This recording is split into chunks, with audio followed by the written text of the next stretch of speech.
Salut à toutes et à tous, bienvenue à la synthèse de l'actualité camerounaise, ce journal du Cameroun Plus Télévision.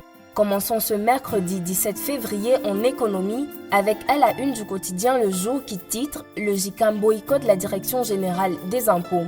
Le groupement interpatronal du Cameroun, qui est l'organisation la plus représentative du secteur privé, n'a pas pris part hier à la réunion de travail initiée par la Direction Générale des Impôts. En effet, depuis le 16 janvier dernier, Célestin Tawamba, le président de ce groupement patronal, avait écrit au président de la République Paul Biya pour se plaindre de l'attitude de l'actuel patron des impôts, Modeste Mopa Fatouin. Un fait inédit, mais surtout une mise en accusation qui freine la collaboration entre les deux institutions, pourtant essentielles à la bonne marche de l'économie nationale. La fracture entre le JICAM et la Direction Générale des Impôts est d'autant plus cruciale que la nouvelle expression met en exergue en grande une la crise profonde qui secoue les deux institutions.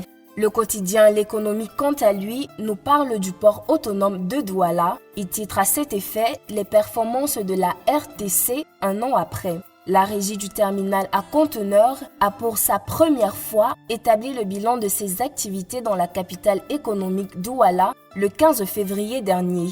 Et puis en société, Cameroun Tribune renseigne davantage dans son focus sur cette bavure de plus commise à Ndou dans la région du Nord-Ouest. Le quotidien gouvernemental titre « Tolérance zéro » car 8 éléments des forces de défense et de sécurité ont été mis en cause pour des besoins d'enquête dans cette affaire de violation des droits humains. Selon le journal, cette mesure prise traduit à juste titre le souci du haut commandement de préserver le professionnalisme de l'armée camerounaise en barrant la voie à l'impunité des écarts de comportement de ses forces de défense.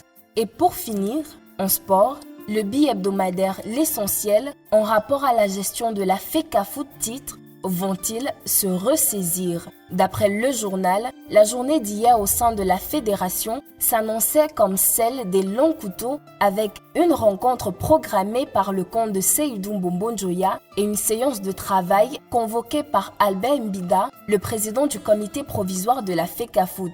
Chacun de ces protagonistes se revendique donc la légitimité de la gestion de la fédération et l'organisation des championnats de Ligue 1 et 2.